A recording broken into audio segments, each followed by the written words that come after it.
जय हिंद दोस्तों, स्वागत है एक बार पुनः आप सभी का अपने प्यारे से यूट्यूब चैनल SKM स्टडी में। दोस्तों आज की इस वीडियो पे हम लोग बात करेंगे 12th इंग्लिश ग्रामर का एक मोस्ट इंपॉर्टेंट टॉपिक जो कि बोर्ड परीक्षा में आपके 10 नंबर के लिए आता है। तो बच्चों आज की इस वीडियो में हम बात करने वाले हैं लेटर राइटिंग की। ठीक है, तो लेटर लिखने का हम लोग इस वीडियो में जानेंगे क्या तरीका होता है, कैसे आपको बोर्ड एग्जाम में अपनी कॉपी पर लेटर लिखना होता है। तो बिल्कुल अंत तक आप लोग इस वीडियो में बने रहिएगा। आज के इस वीडियो में इतना आपको इजी तरीका मैं बता दूंगा कि अगर आप इस ट्रिक से लेटर को लिखते हैं तो 10 नंबर आपका बिल्कुल पक्का हो जाएगा। क्योंकि देखिए बात करें लेटर राइटिंग की तो अगर आपको 10 नंबर दे रहा है तो उसमें कुछ आपको चीज़ें अच्छे तरीके से मेंटेन करके लिखना पड़ेगा ताकि जो नंबर है वह आपके कटे ना। और बस आपको ज़्यादा कुछ खास इसमें करना नहीं होता है, बस आपको कहाँ पर कॉमा यूज करना है, कहाँ पर क्या चीज़ें लिखनी है, ये अगर आपने समझ लिया तो बस लेटर राइटिंग समझ लीजिए आपका फिक्स हो जाएगा। जितने भी नंबर का आपका आएगा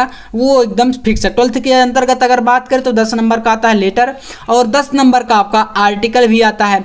तो यहाँ पर आर्टिकल लिखने का तरीका मैं आपको बता चुका हूँ, ऑलरेडी एक वीडियो अपलोड हो चुका है तो जिसमें मैंने वुमेन सेफ्टी का आपको आर्टिकल बताया था।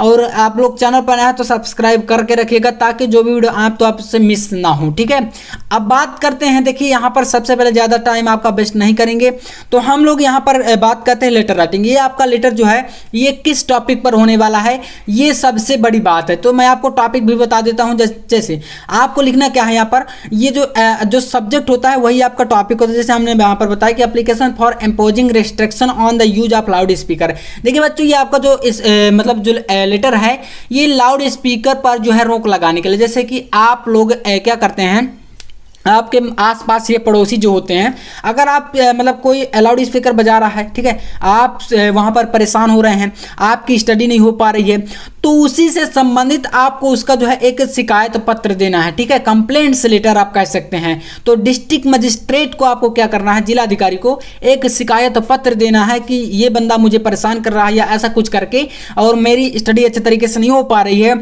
मैं मेंटेन नहीं कर पा रहा हूँ, हमारे बोर्ड एग्जाम है या जो भी हो, ऐसा करके। ठीक है, तो आप इसको लिखेंगे कैसे बच्चों, तो वही चीजें हम लोग जानते हैं। देखिए सबसे पहले आप जानते हैं कि टू तो लिखा ही जाता है, ये तो बहुत कॉमन चीज है, आप इतना तो जानते ही है ना। और इसके बाद कॉमा लगाना है। अब जिसके नाम बच्चों लेटर आपको लिखना है, क्योंकि देखिए यहाँ पर हमने लिखा कि द डिस्ट्रिक्ट मजिस्ट्रेट। अब किसी पुलिस ऑफिसर को लिखना है, कमिश्नर को लिखना है, किसी को भी लिखना है, SP को लिखना है, तो वो क्वेश्चन में मेंशन रहेगा। जैसे क्वेश्चन में कहेगा कि आपको डिस्ट्रिक्ट मजिस्ट्रेट के नाम पर लिखना है तो आप यहाँ पर डिस्ट्रिक्ट मजिस्ट्रेट कर देंगे, या जिसके नाम पर कहेगा वही चीज यहां पर आपको लिख देना है। ठीक है, अब बच्चों क्या करना है, यहां पर आप कोई ऐसा एक एड्रेस डाल सकते हैं। क्योंकि क्या होता है, अगर हम बात करें क्वेश्चन की तो क्वेश्चन में वैसे एड्रेस रहता नहीं है। सबसे पहली बात तो यही होती है, क्योंकि क्वेश्चन में आप कोई भी एड्रेस यहां पर डाल सकते हैं। हमने डाल दिया डायरेक्टली लखनऊ, या तो आप जो है यहां पर डाल सकते हैं प्रयागराज, चित्रकूट, कुछ भी करके, है ना, जो भी डिस्ट्रिक्ट आपको डालना है। इसके अलावा बिल्कुल स्वतंत्र है, कोई दिक्कत नहीं है, आप यहाँ पर डाल देंगे। बस यहाँ पर ये चीज़ लिखना है, जिसके नाम पर लिखना है वो आपको नहीं भूलना चाहिए। तो the district magistrate of Lucknow ऐसा करके एड्रेस हमने डाल दिया। ठीक है, अब बात करते, क्योंकि देखिए अगर DM की बात करें, डिस्ट्रिक्ट मजिस्ट्रेट जो होते हैं वह जिला अधिकारी जो होते हैं पूरे जिले के मालिक होते हैं। ठीक है, तो टोटल आपको यहाँ पर डिस्ट्रिक्ट बस मेंशन कर देना है। अब बच्चों आते हैं यहाँ पर सबसे इंपॉर्टेंट बात, आपको सब्जेक्ट लिखना होता है। क्योंकि देखिए अगर आप सब्जेक्ट नहीं लिखते तो क्योंकि वहाँ पर क्वेश्चन तो मेंशन रहता नहीं है, क्वेश्चन आप लिखेंगे नहीं कॉपी में, है ना। जो भी कॉपी आप लिखते हैं बोर्ड परीक्षा में उसमें आप लोग क्वेश्चन तो लिखेंगे नहीं, डायरेक्ट आप लोग आंसर लिखते हैं।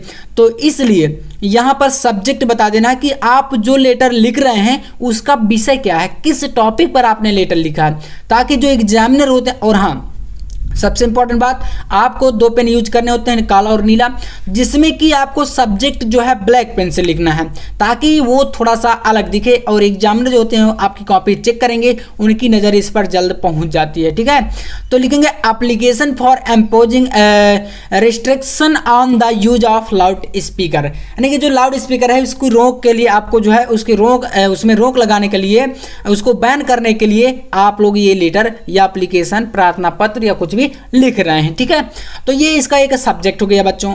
अब बात करते हैं यहां से मेन पॉइंट आपका आता है।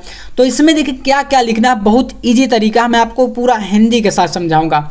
लिखना है आपको सर, ठीक है, फिर यहां पर एक कॉमा लगाया जाता है, ठीक है, ऐसा करके। इसके बाद लिखेंगे I wake to state that our board examination are at hand. यानी आप लोग क्या बताना है, इसका कोई रीजन भी बताएंगे, है ना। जैसे आपके आसपास पड़ोसी जो भी हैं, जो लाउड स्पीकर बजा रहे हैं या आपको डिस्टर्ब कर रहे हैं, उसमें तरह तरीके के गाने बजा रहे हैं, तो उससे आप डिस्टर्ब हो रहे हैं, तो उसका क्या रीजन है, आप लोग क्या मेंटेन नहीं कर पा रहे। तो यहाँ पर एक थोड़ा आप लोग छोटा सा रीजन बता देंगे। जैसे हमने बताया कि I wake to state that our examination are at hand, यानी हमारे बोर्ड परीक्षाएं जो है, जैसे कि हम बता दिए कि हमारा बोर्ड एग्जाम चल रहा है, हमारे स्टेट में जो है बोर्ड एग्जाम चल रही हैं, और यहाँ पर है आवर स्टडी इज डिस्टर्ब, और हमारी जो पढ़ाई है पूरी तरह से क्या है, डिस्टर्ब है, हम लोग मेंटेन नहीं कर पा रहे। क्योंकि देखिए क्या होता है, अगर आप लोग पढ़ रहे हैं कहीं पर और आसपास कोई आके बहुत तेजी से वहां पर क्या करे, शोर करने लगे, तो आप क्या करेंगे, पढ़ाई मेंटेन नहीं कर पाएंगे, आपका मन नहीं लगेगा पढ़ाई में, ठीक है। तो वही रीजन होता है। तो ये एक हम लोग यहाँ पर रीजन बता रहे हैं। अब यहाँ पर हम बताओ our study is disturb too much due to noise made by loud speaker, यानी हमारी जो पढ़ाई है वह पूरी तरह से डिस्टर्ब है, पूरी तरह से हम लोग अपना मेंटेन नहीं कर पा रहे हैं, क्योंकि ड्यू टू नॉइज, यानी कि नॉइज मतलब शोरगुल हो रहा है, किसे, मेड बाय लाउड स्पीकर, जो लाउड स्पीकर है, लाउड स्पीकर द्वारा जो है ध्वनि उत्पन्न होती है और उससे हमारी पढ़ाई बहुत ज़्यादा डिस्टर्ब हो रही है। इसके बाद बच्चों यहाँ पर है फ्रॉम अर्ली मॉर्निंग, यानी कि प्रत्येक सुबह till late night till in the night, यानी कि प्रत्येक सुबह और देर रात्रि, है ना, प्रत्येक सुबह और देर रात्रि लाउड स्पीकर विलियर आउट भजन हर्ट्स म्यूजिक, यानी प्रत्येक सुबह को और लेट नाइट मतलब कि देर रात्रि तक लाउड स्पीकर में क्या होता है, ब्लेयर आउट भजन, भजन हो गया, हर्ष म्यूजिक हो गया, यानी कि ये गाने हैं, अनेक प्रकार के जो गाने आते हैं, ठीक है, उनकी यहाँ पर बात करी गई है। तो क्या होता है, जैसे सुबह क्या होता है, काफ़ी सारे लोग होते हैं जिनके पास बड़े बड़े साउंड रखे होते हैं, तो क्या करते हैं वो लोग सुबह से म्यूजिक बजाने लगते हैं, कोई भजन लगाएगा, कुछ भी चीज़ें तरीके से गाने बजाए जाते हैं उसमें, तो उससे क्या होता है, डिस्टर्ब हो रहा है। तो यही यहाँ पर बताया गया कि उसमें आप लोग इसका रीजन बता रहे हैं कि वहाँ पर भजन और म्यूजिक ये सारी चीज़ें जो है देर रात्रि तक बजती हैं और सुबह बहुत जल्दी, अर्ली मॉर्निंग मतलब प्रातः काल से वो सारी चीज़ें उसमें शुरू हो जाती हैं। इसके बाद है we are not able to concentrate on studies, मतलब हम एबल मतलब हम योग्य नहीं हैं, क्योंकि क्या होगा, डिस्टर्बेंस तो होगी है। तो यही है कि we are not able to concentrate, हम कंसंट्रेट नहीं कर पा रहे हैं ऑन स्टडी, अपनी पढ़ाई पर। फिर इसके बाद है ड्यू टू लाउड नॉइज, यानी कि तेज शोरगुल के कारण हो रहे तेज शोरगुल से हम लोग कंसंट्रेट नहीं कर पा रहे हैं। इसके बाद है बच्चों I request you to kindly impose restriction the use of loud speaker at least till our examination are over, मतलब इसलिए यहाँ पर यह बताया कि आई रिक्वेस्ट यू, मैं आपसे प्रार्थना करता हूँ, यू टू काइंडली इम्पोज, आप इस पर रोक लगाइए, रिस्ट्रिक्शन मतलब आप इसको रोकिए, on the use of loud speaker, यानी कि लाउड स्पीकर यूज करने पर आप बैन करिए या इस पर रोक लगाइए, एट लीस्ट कब तक, till on the use our examination are over, मतलब जब तक हमारा बोर्ड एग्जाम नहीं हो जाते तब तक आप इसके उपयोग पर रोक लगाइए, ठीक है। तो ये आप किससे कह रहे हैं, डिस्ट्रिक्ट मजिस्ट्रेट यानी कि डीएम से कह रहे हैं, ठीक है। तो ये आपने यहाँ तक लिख दिया। इसके बाद यहाँ पर आपको कुछ नहीं करना, सिर्फ और सिर्फ लिख देना है थैंकिंग यू टू एंटिसिपेशन, ठीक है। और यहाँ पर आपको योर सिंसियरली, और आपको बच्चों यहाँ पर डेट जो है, डेट भी आप नीचे डाल सकते हैं, डेट आपको मतलब यहाँ पर कोई कंपलसरी नहीं होता, आप लिख देंगे सिर्फ डेट, और योर सिंसियरली के नीचे आप लोग XYZ करके कुछ भी लिख सकते हैं, है ना, क्योंकि यहाँ पर आपको अपना नाम भी नहीं लिखना, ठीक है।